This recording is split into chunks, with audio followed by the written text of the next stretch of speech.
Hey everyone, and welcome to a new edition of Studio Show Notes. That's right.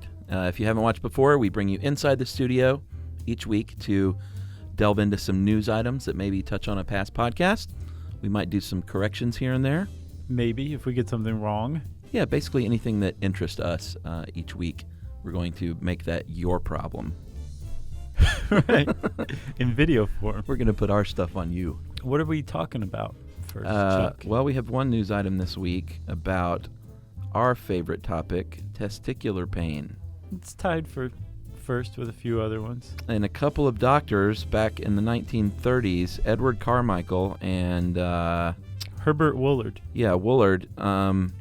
Well, what they were trying to do was investigate something called not phantom itch, but it's called referred pain. Referred itch or referred pain. Yeah, like if you injure a part of your body, yeah, especially like an internal organ or something like that, right, you might feel pain like elsewhere in your body, which doesn't make any kind of sense. Like you have a heart attack and a pain shoots up your arm. Right. That's sort of one of the classic ones. Yeah. What is that? These guys wanted to know. Woolard and Carmichael, the famous pair. Yeah, and something. The reason I said itch is because they have the same theories about itch. Like if you scratch your arm here, like you'll start itching in other places on your body. A referred itch. Yeah.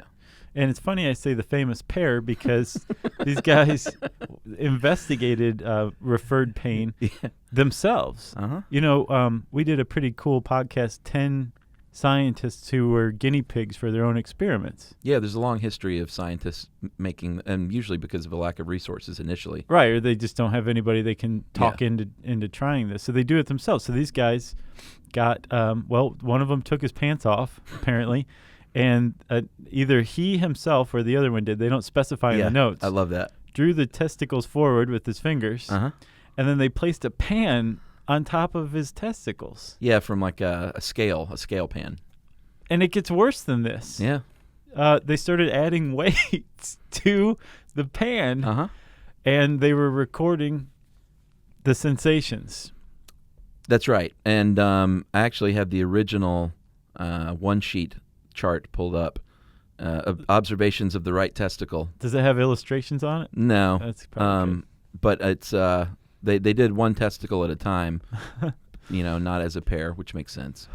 If you're going to have, do it scientifically. Sure. Got to single one of those guys out. Well, I think they did it both, too. Oh, they did? I think they figured out that you have one, then the other, then both. Yeah. Right. And so apparently it got so bad that like they would inject local anesthetic into the testicles. Yeah.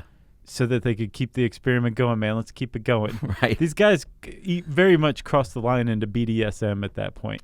Yeah. You know? You could say that. At the 300 grams, slight discomfort in the right groin. And then as it escalated up to 650 grams, severe pain on the whole right side of the body.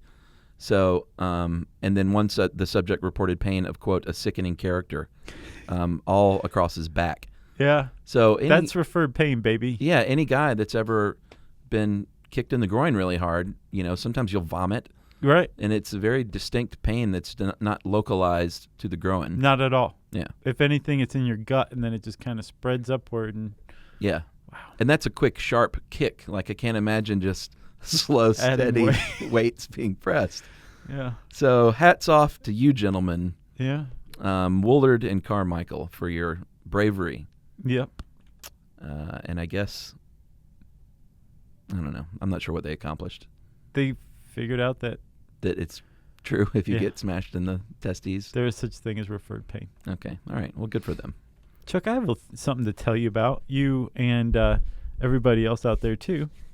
We have something that we do every week on the blogs called the best stuff we read this week.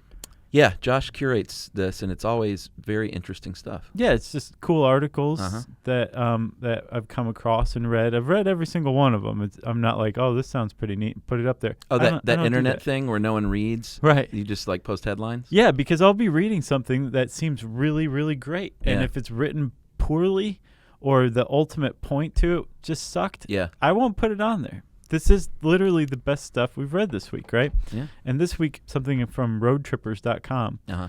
There's a bridal shop down in Chihuahua in Mexico. Okay. And there's a mannequin that's been there since the 1930s that's rumored to be a corpse. Oh, wow. A preserved cadaver. And like you think about it, that's impossible. Like, how could you do that? This thing's out in the glass case, Right. in the sun all day. No corpse could stand up to that. But then you see, and we should put like a couple of pictures up here, Yeah. like the details in the hands, Oh, wow. and you just can't really get past them. Like, there's something going on there. How old is it? From the 30s. Okay. So I was about to posit that maybe they had the technology to create something super real looking. Nope. No, and the face looks like dummy-ish, mannequin-ish, but the hands, that's what gives it away. So maybe it's just the body. And Yeah, the there's head some is the mannequin. historical figure that is preserved and Jeremy on Bentham. Yes, exactly. Yeah. So it's possible. I mean, it is possible, but the owners deny it. But it's rumored that it was the owner's back in the 30s daughter who died tragically. Oh, wow. That he, in his sorrow, preserved her. He had her try out for Recessa Annie Right. and was rejected. So they said, well, we'll just make her a lingerie model. Yeah. Well, no, we'll put her in bridal gowns. Oh, it's bridal gowns exclusively? Can't you see? So, Chuck, what do we have coming out this week podcast-wise? Oh, well, we have one on a food item that we both love. We're not going to explicitly say, but it's very traditional food in a certain part of the world. Right. How's that? That's pretty good. And it's not pizza, because we did pizza, right? We did do pizza. Yeah. Yeah. And the other one is about, it's like a health sciencey one. Which Right. is good. That parents might find interesting. I think everyone will find that one interesting. All right. Great. So that's it for the studio show notes, huh? Yeah, check out best stuff we've read this week. Check that out every week, because you always find like the best stuff. Yeah. That's what it's called, the best stuff. That's right. And it's on stuffyoushouldknow.com, our Mhm. website. Yeah. And check out our podcast. Comes out every Tuesday and Thursday. Yeah, and we'll see you next week on Studio Show Notes.